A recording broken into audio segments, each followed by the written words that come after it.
আৰু ইতিমধ্যে সমগ্ৰ অসমবাসীৰ লগতে গুৱাহাটীৰ বাবে ভয়ংকৰ খবৰ আৰু গুৱাহাটীত ইতিমধ্যে আমি জনাইছো যে 4গৰাকী কৰোনা সংক্ৰমিত লোকক চিনাক্ত কৰা হৈছে বৃহস্পতিবাৰে বিয়লিৰ ভাগতে গুৱাহাটীত চিনাক্ত হ'ল 4গৰাকী সংক্ৰমিত হৈছে জিএমচিএইচৰ চিকিৎসক লিটিকেশ দত্ত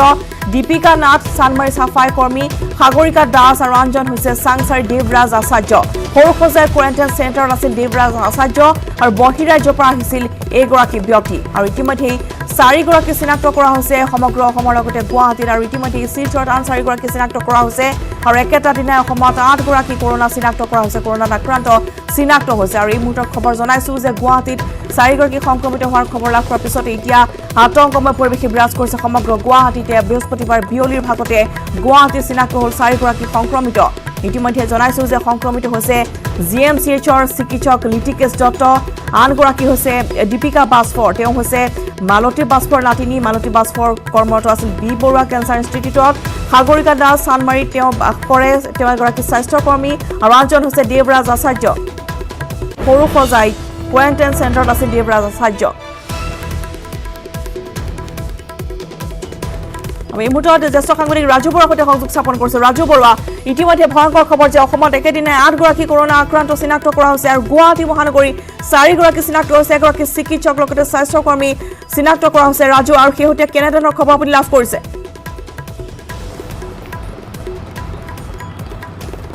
ৰশ্মিতা চাওক সঁচাকৈ এক স্পৰ্শকাতৰ সময় আৰু এইখিনি এক আতংকময় পৰিৱেশ আপুনি যিদৰে কৈছে যে সঁচাকৈ আতংকময় পৰিৱেশ বৰ্তমান বিৰাজ কৰিছে আৰু গুৱাহাটী এতিয়ালৈকে ছেফ জোনত আছিলে গ্ৰীণ জোনত গুৱাহাটী আছিলে কিন্তু আজিৰ পৰা হয়তো এই গোটেই কথাখিনি কিছু সালসলনি ঘটিব আৰু গুৱাহাটীত যিটো পৰিৱেশ দেখা যায় আপুনি কালিৰ দিনটোতো আপোনালোকে যেতিয়া বাতৰি পৰিৱেশন কৰিছে তেতিয়া সেই কথা উল্লেখ কৰিছে যে মানুহবোৰ কেনেধৰণে ওলাই আহিছে এই সময়ছোৱাত যদি এনেধৰণে মানুহ ওলাই আহে তেনেহ'লে কিন্তু এই পৰিৱেশ যিটো আছে কালিৰ যিটো খবৰ ভয়ংকৰ খবৰ 4জন একেলগে সংক্ৰমিত হোৱাৰ খবৰ আহিছে কোভিড-19ত আৰু গুৱাহাটীৰ সেই খবৰ নাছিলে কিন্তু গুৱাহাটীত এতিয়া তেনেধৰণৰ খবৰ কিছুমানো আহিবলৈ আৰম্ভ কৰিছে গতিকে এই পৰিৱেশটো যথেষ্ট স্পৰ্শকাতৰ সময় এই সময়ছোৱাত আৰু ইতিমধ্যে আপুনি উল্লেখ কৰাৰ ধৰণে যে আমাৰ হাতত যিখিনি খবৰ আছে যে বি বৰুৱা কেঞ্চাৰ ইনষ্টিটিউটৰ চাফাই কৰ্মী মালতী বাছফৰৰ পৰিয়ালটোক ইতিমধ্যে কোৱাৰেণ্টাইন কৰা হৈছে কাৰণ তেওঁৰ নাতিনীয়েক 16 বছৰীয়া দীপিকা ইতিমধ্যে মৃত্যু হৈছে গতিকে এই খবৰৰ পিছত যথেষ্ট সকলো সচকিত হৈ পৰিছে এই সময়ছোৱাত আৰু তাৰ লগতে এগৰাকী ডক্টৰ আৰু চিকিৎসকসকলে যিহেতু ফ্ৰণ্টলাইনত তেওঁলোকে কাম কৰি থাকে তেওঁলোকে কাম কৰিব লগা হয় আৰু লিটিকেশ দত্তই তেনেধৰণে জিএমচিএইচত কাম কৰি আছিলে আৰু জিএমচিএইচত কাম কৰি থকাৰ সময়ছোৱাতে তেওঁৰ গাতো কোভিড-19 ধৰা পৰিছে আৰু তাৰ লগতে আৰু আন দুগৰাকীৰ যিহেতু দেৱৰাজ আচাৰ্য চাংচাৰীৰ তেওঁ বহিৰাজ্যৰ পৰা আহিছিল আৰু তেওঁক সৰুসজাই তেতিয়া কোৱাৰেণ্টাইন কৰি ৰখা হৈছে আৰু তেওঁ এই মুহূৰ্তত তেওঁৰ গাতো কোভিড-19 পোৱা গৈছে আৰু ঠিক একেদৰে সাগৰিকা দাস স্বাস্থ্যকৰ্মী আৰু ফ্ৰণ্টলাইনত যিসকল থাকে ৰশ্মিতা যিসকলে সন্মুখৰ পৰা কাম কৰি থাকে সন্মুখৰ পৰা কাম কৰি থকা লোকসকলে এই সময়ত সংক্ৰমিত হৈছে আৰু এই খবৰটোৱে যথেষ্ট সকলোকে সচকিত কৰি তুলিছে যে তেওঁলোকে সন্মুখত থাকি কাম তেওঁলোকে কৰিবই লাগিব স্বাস্থ্যকৰ্মী যিসকল আছে আৰু দুগৰাকী একেদিনাই যদি 4জন যিহেতু ধৰা পৰিছে গুৱাহাটী 4জনৰ ধৰা পৰাৰ ভিতৰত তাৰ 2জনেই হৈছে স্বাস্থ্যকৰ্মী সাগৰিকা দাস আৰু তাৰ লগতে লিটিকেশ দত্ত ডক্টৰ লিটিকেশ দত্ত গতিকে এই 2জনৰ গাত যেতিয়া কোভিড-19 ধৰা পৰিছে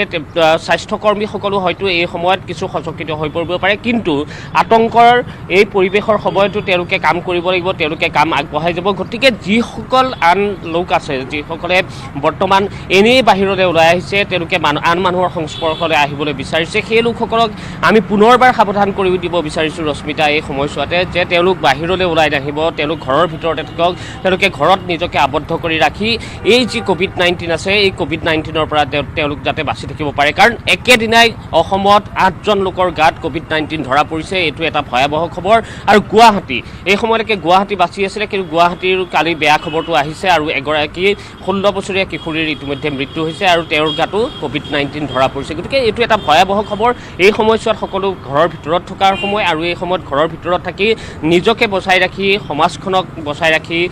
তেওঁলোকেও একোগৰাকী সৈনিক হৈ কাম কৰা উচিত কিন্তু যদি আমি চাওঁ গুৱাহাটীৰ কথা চাবলৈ যোৱা যায় তেনেহ'লে গুৱাহাটীত কিন্তু কিছু সংখ্যক লোক এনেই ওলাই আহিছে আৰু বহু দোকান এতিয়া কালি নিলয় ভট্টাচাৰ্যই আমাৰ সতীৰ্থ সাংবাদিক নিলয় ভট্টাচাৰ্যে কালিৰ দিনটোত কৈছিল যে তেওঁ এটা খবৰ দিছিল যে গলিবোৰৰ কিছু বহু দোকান এখনো দোকান এনেকুৱা নাই কিছুমান গলিত আছে যি গলিবোৰত সম্পূৰ্ণৰূপে সকলো দোকান পোহাৰ খোলা হৈছে কিছু নিয়ম বান্ধি দিছিলে প্ৰশাসনে সেই নিয়মবোৰ মানি চলিবলৈ যত্ন কৰা নাই আৰু তাৰ বিপৰীতে কিছু সংখ্যক লোকে সেই নিয়মবোৰ মানি চলিছে কিন্তু বহু লোকেই এতিয়া নিয়ম মানিবলৈ যত্ন কৰা নাই গতিকে এই সময়ছোৱাত আমি সকলোকে কৰজোৰে আহ্বান জনাম যে এই সময়ছোৱাত নিজৰ ঘৰৰ ভিতৰত আপোনালোক আবদ্ধ হৈ থাকক আপোনালোকে আবদ্ধ হৈ থাকি বিশেষকৈ ফ্ৰণ্টলাইনত যিসকল কাম কৰি আছে ডক্টৰসকল তেওঁলোকৰ যথেষ্ট তেওঁলোকে প্ৰতিটো মুহূৰ্তত তেওঁলোকৰ মৃত্যুৰ ভয় আছে তেওঁলোকে COVID-19 চিকিৎসাত তেওঁলোক জড়িত হৈ থাকিব লগা হৈছে গতিকে সেইসকল লোকক যাতে উৎসাহিত কৰিব পৰা যায় আৰক্ষীৰ লোকসকল যিসকল আছে তেওঁলোকে সন্মুখত আহি কাম কৰিব লগা হৈছে আৰু আমিও আজি বাহিৰলৈ ওলাই আহিছোঁ একমাত্ৰ আপোনালোকৰ লগে যিসকল লোক ঘৰতে এই মুহূৰ্তত আছে তেওঁলোকক আমি ক'ব বিচাৰোঁ যে আপোনালোকৰ বাবে আমি বাহিৰলৈ ওলাই আহিছোঁ গতিকে আপোনালোক ঘৰৰ ভিতৰত থাকক আপোনালোকে খবৰবোৰ লৈ থাকক কিন্তু তাৰ বিপৰীতে আপোনালোক বাহিৰলৈ ওলাই থাকিব হয় নিশ্চয়কৈ ৰাজু আৰু সঁচাকৈ আমি আহ্বান জনাইছোঁ সকলোকে বৰ্তমান গ্ৰীণ জোন হৈ থকা না গুৱাহাটী এতিয়া ৰেড জোনলৈ হয়তো সোমাব যিহেতু 4গৰাকী ইতিমধ্যে চিনাক্ত কৰা হৈছে আৰু ৰাজু সবাতোকৈ গুৰুত্বপূৰ্ণ খবৰ যে 16 বছৰৰ কিশোৰীগৰাকী তেওঁ বি বৰুৱা কেঞ্চাৰ হস্পিটেলত তেওঁৰ আইতাক আছিল চাফাই কৰ্মী লগতে তেওঁলোকে কোৱাৰ্টাৰৰ ভিতৰত বাস কৰিছিল গতিকে হস্পিটেলৰ কোৱাৰ্টাৰৰ বাসিন্দা আছিল গতিকে ভয়ংকৰ খবৰ হ'ব যদি এই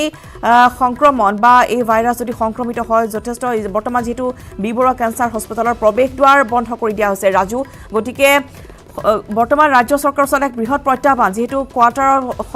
যিসকল লোক বাস কৰে তেওঁলোকক হয়তো স্বাস্থ্য পৰীক্ষা কৰা যাব বা চাফাই কৰ্মী হিচাপে তেওঁ কৰ্মৰত আছিল আইতা গতিকে সংক্ৰমণৰ সংখ্যা বৃদ্ধি পোৱাৰ আশংকা বৰ্তমান প্ৰকট হৈ পৰিছে কিন্তু ৰাজু ৰশ্মিতা সঁচাকৈ সংক্ৰমিতৰ সংখ্যা বৃদ্ধি পাব পাৰে আৰু দীপিকাৰ কথা ইতিমধ্যে আপুনি উল্লেখ কৰিছে যে তেওঁ কোৱাৰ্টাৰত বাস কৰিছিল আৰু বি বৰুৱা কেঞ্চাৰ ইনষ্টিটিউটৰ ইতিমধ্যে প্ৰৱেশদ্বাৰ বন্ধ কৰি দিয়া হৈছে কিন্তু এতিয়া আমি পূৰ্বতে সকলোৰে চাই আছিলোঁ ট্ৰেভেল হিষ্ট্ৰী এতিয়া চাব লাগিব যে তেওঁলোকে এইসকল লোক কাৰণ তেওঁলোক বাহিৰৰ পৰা অহা নাই তেওঁলোক ইয়াতে আছিলে গতিকে তেওঁলোকে কাৰ সংস্পৰ্শলৈ আহিছিলে সেই দিশটো চাব লাগিব আৰু তেওঁলোককো কোৱাৰেণ্টাইন কৰাৰ প্ৰয়োজন হৈ পৰিছে আৰু প্ৰত্যাহ্বান আপুনি যিটো কথা কৈছে যে ৰাজ্য চৰকাৰৰ বাবে স্বাস্থ্য বিভাগৰ বাবে বা প্ৰতিটো বিভাগৰ বাবে যিসমূহ বিভাগ বৰ্তমান জড়িত হৈ আছে প্ৰতিটো বিভাগৰ বাবে এই সময়খিনি যথেষ্ট প্ৰত্যাহ্বানৰ সময় হৈ পৰিছে আৰু কি তেওঁলোকৰ হিষ্ট্ৰী আছিলে এই সময়ত সেইখিনি চাবলগীয়া কথা হৈ পৰিছে আৰু দীপিকা বিশেষকৈ দীপিকা কাৰ সংস্পৰ্শলৈ আহিছিলে এই সময়ছোৱাত কাৰণ আমি যদি চাওঁ তেনেহ'লে গুৱাহাটীত আমি অদৃশ্য শত্ৰু যিহেতু কৰোণা আমি এতিয়া ধৰি লওক এগৰাকী মই মানুহ দেখুৱাইছোঁ তেওঁৰ গাত যদি COVID-19 থাকে তেওঁ যদি কাৰোবাৰ সংস্পৰ্শলৈ আহে সেই কথাটো আপুনি গম নাপাব পাৰে গতিকে প্ৰত্যেকজন লোক হয়তো মোৰ গাত যদি COVID-19 আছে মই কাৰ সংস্পৰ্শলৈ আহিছিলোঁ সেই কথাটো কোনো নাজানিব পাৰে গতিকে এই কথাটো এতিয়া জনা উচিত প্ৰত্যেকেই নিজক সাৱধান কৰি ৰখা উচিত আৰু এই সময়ছোৱাত আৰু বিশেষকৈ অৰ্থনৈতিক অৱস্থা যিটো হৈ পৰিছে সেই সকলোবোৰ দিশলৈ চাই প্ৰত্যেকগৰাকী সুনাগৰিকে এই সময়ছোৱাত নিজকে ঘৰত আবদ্ধ ৰাখি এই যি সংক্ৰমণ আছে যিডাল চেইন আছে এই সময়খিনি কিন্তু ভয়াৱহ হৈ পৰিছিলে যিমানেই আমি কৈছিলোঁ যে পূৰ্বতে যে লাহে লাহে আমি ইয়াৰ পৰা বাহিৰ হৈছোঁ নেকি কিন্তু এতিয়া আটাইতকৈ ভয়াৱহ সময় হৈ পৰিছে এই মুহূৰ্তত এক ভয়ংকৰ সময় আহি পৰিছে আমাৰ হাতলৈ আৰু আমি এতিয়া ৰাজু ধন্যবাদ জনাইছোঁ আপোনালৈ আৰু আমাৰ এতিয়া ডাঙৰ কাম হ'ব সমগ্ৰ ৰাজ্যবাসী যে আমি নিজকে সুৰক্ষিত কৰি ৰখা ৰাজ্য চৰকাৰ আৰু স্বাস্থ্য বিভাগক এই সন্দৰ্ভত আমি সহযোগ কৰিব লাগিব এই মুহূৰ্তত আমি গুঞ্জন কলিতা আমাৰ আন এগৰাকী সাংবাদিকৰ সৈতে সংযোগ স্থাপন কৰিছোঁ গুঞ্জন আপোনাৰ কাষলৈ আহিছোঁ গুৱাহাটীবাসীৰ বাবে ভয়ংকৰ খবৰ যে একেদিনাখনে গুৱাহাটী মহানগৰীৰ 4গৰাকী আক্ৰান্ত ধৰা পৰিছে আৰু কি খবৰ আপুনি লাভ কৰিছে সন্দৰ্ভত যিহেতু বৰ্তমান চিকিৎসক আক্ৰান্ত হৈছে স্বাস্থ্যকৰ্মী আক্ৰান্ত হৈছে আৰু লগতে এগৰাকী চাফাই কৰ্মীৰ নাতিনীয়েক বৰ্তমান মৃত্যু সাৱটি ল'বলগীয়া হৈছে গুঞ্জন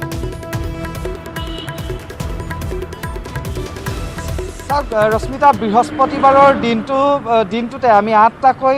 কৰোণা পজিটিভ COVID-19 পজিটিভ ৰোগী অসমত ধৰা পৰিছে কেৱল গুৱাহাটী বুলিয়ে নহয় সমগ্ৰ ৰাজ্যৰ বাবে ই এক দুঃসংবাদ আৰু সকলোৰে বাবে উদ্বেগজনক তথ্য বা উদ্বেগজনক খবৰ আৰু যি আটাইকেইগৰাকীৰ সম্পৰ্কে ইতিমধ্যে জ্যেষ্ঠ সাংবাদিক ৰাজু বৰুৱা আৰু আপুনি অভিষেক ক'লে আৰু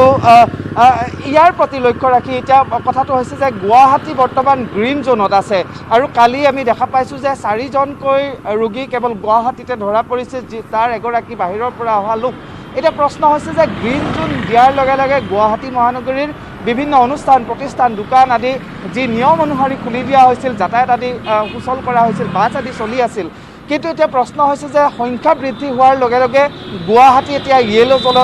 জোনত ভৰি দিব নেকি বা য়েলো জোনত সোমাব নেকি কাৰণ নিয়ম অনুসৰি যদি 4তকৈ অধিক যদি আক্ৰান্ত হয় তেতিয়াহ'লে য়েলো জোনত পৰে আৰু তাতকৈ যদি আক্ৰান্তৰ সীমা যদি বৃদ্ধি হৈ থাকে তেতিয়াহ'লে ৰেড জোনলৈকে আহিব। গতিকে এতিয়া প্ৰশ্নৰ বিষয়টো হৈছে যে আমি গ্ৰীণৰ পৰা গুৱাহাটী এতিয়া গ্ৰীণ জোনৰ পৰা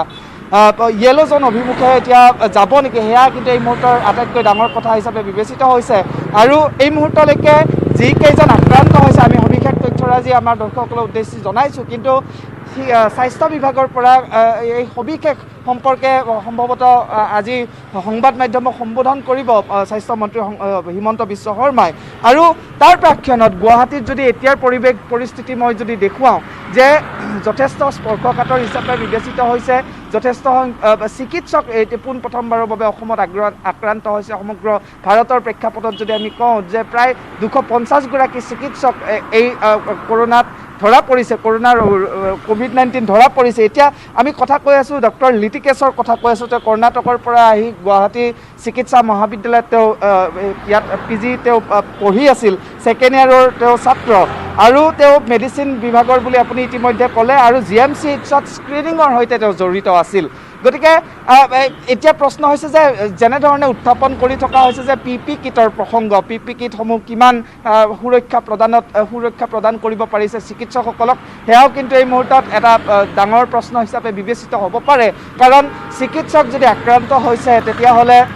ই নিশ্চয় এক ভাল খবৰ নহয়। কিন্তু তাৰপিছতো গুৱাহাটী মহানগৰীত দেখা গৈছে যে যথেষ্ট সংখ্যক মানুহ বাহিৰলৈকে ওলাই আহিছে,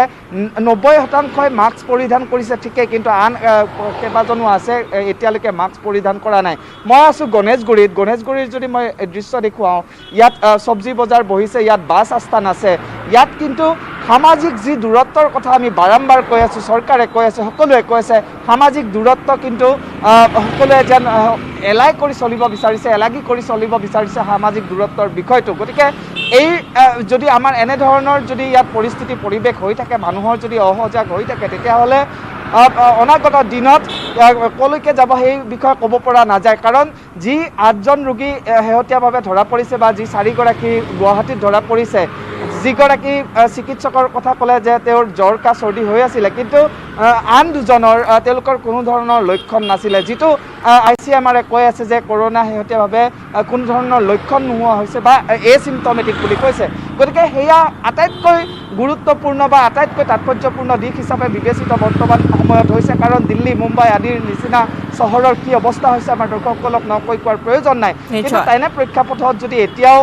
সামাজিক দূৰত্বৰ সেই বিধি বিধান যদি এতিয়াও পালন কৰা নহয়, তেতিয়াহ'লে সেই এচিম্পটমেটিক মানুহ বা যাৰ কোনো ধৰণৰ কৰোণাৰ লক্ষণ নাই, জ্বৰ কাহ চৰ্দিৰ লক্ষণ নাই, তেওঁ কিন্তু সহজতে আনক সংক্ৰমিত কৰিব পাৰে।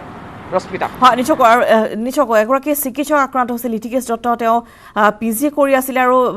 হোষ্টেলত আছিলে। গতিকে বৰ্তমান ডাঙৰ কথা হৈ পৰিছে যে বৰ্তমান এটা আৱাসিক অঞ্চল বৰ্তমান যিহেতু পূৰ্বতে দেখিবলৈ পোৱা গৈছিল গুঞ্জন যে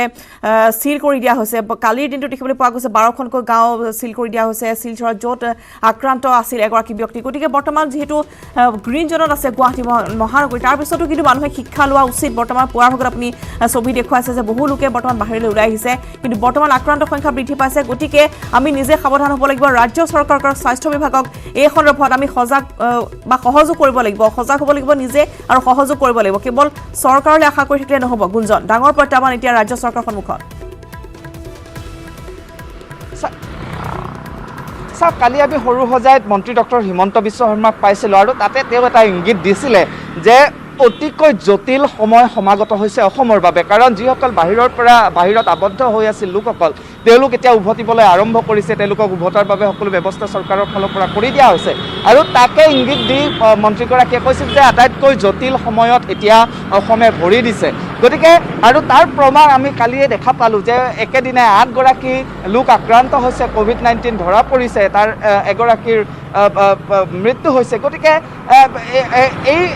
এই যিটো কথা সকলোৱে কৈ আছে যে প্ৰতিগৰাকী ব্যক্তি বিশেষৰ দায়িত্ব হ'ব লাগিব যে কৰোণাৰ এই যুদ্ধখনত সকলোকে জয় কৰোৱাত যাতে সহায় কৰিব পাৰি। গতিকে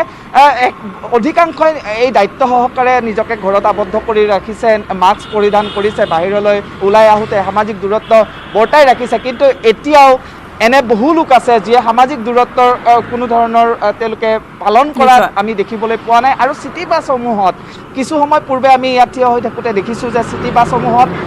সাধাৰণতে যেনেধৰণে চিটি বাছ চলে মানুহ একেবাৰে প্ৰতিটো চিটতে দুজন দুজনকৈ বহুৱাই লৈ যোৱা হৈছে গতিকে এয়া কিমান দূৰ যুক্তিসংগত সেয়াও নিশ্চয়কৈ পৰিবহণ বিভাগে বিবেচনা কৰি চাব আৰু এই সম্পৰ্কে গুৰুত্ব দিয়াটো প্ৰয়োজন হৈ উঠিছে কাৰণ নিশ্চয় ধন্যবাদ জনাইছো আপোনালৈ আৰু এক জটিল সময় বৰ্তমান ৰাজ্যবাসীৰ সন্মুখত যিহেতু একেদিনাখনেই ৰাজ্যত কৰোনাত সংক্ৰমিত লোকৰ সংখ্যা 8 গৰাকী হৈছে চিনাক্ত আৰু তাৰে 4 গৰাকী হৈছে গুৱাহাটী মহানগৰীৰ আৰু বাকীসকল আহিছে বহিৰাজ্যৰ পৰা গতিকে কিমান এক ভয়ংকৰ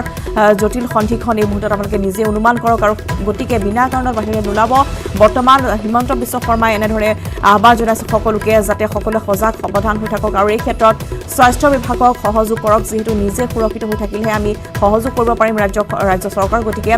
প্ৰায়ে দেখিবলৈ পোৱা যায় যে সকলো লোকে বিনা কাৰণত ওলাই আহে বা বজাৰ কৰিবলৈ ওলাই আহে কিন্তু মাস্ক পিন্ধাটো যথেষ্ট গুৰুত্বপূৰ্ণ বৰ্তমান 90% লোকে মাস্ক পিন্ধে যদিও 10% নিপিন্ধে বুলি ইতিমধ্যে গুঞ্জনে উল্লেখ কৰিছে আৰু আজিৰ দিনটোতো গুৱাহাটী মহানগৰীত দেখিবলৈ পোৱা গৈছে সচৰাচৰ সকলো লোক ওলাই আহিছে কিন্তু বৰ্তমান আমি জনাওঁ যে গুৱাহাটী মহানগৰীত 4জনকৈ কৰোনা সংক্ৰমিত চিনাক্ত হৈছে তাৰে এগৰাকী কিশোৰীৰ ইতিমধ্যে মৃত্যু সাৱটি লৈছে আৰু শেহতীয়া খবৰ আমি কেইটামান মুহূৰ্তৰ পিছতে পুনৰ লৈ আহিম আৰু ইতিমধ্যে দেখিবলৈ পোৱা গৈছে যে এগৰাকী চিকিৎসক চিনাক্ত হৈছে তেওঁ GMCHৰ মেডিচিন বিভাগত কৰ্মৰত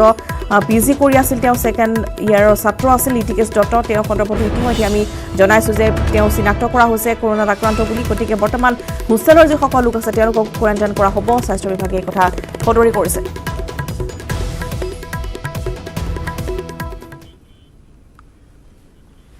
আৰু এখন শেহতীয়া খবৰ অব্যাহত থাকিব সময় হৈছে চমু বাণিজ্যিক বিৰতি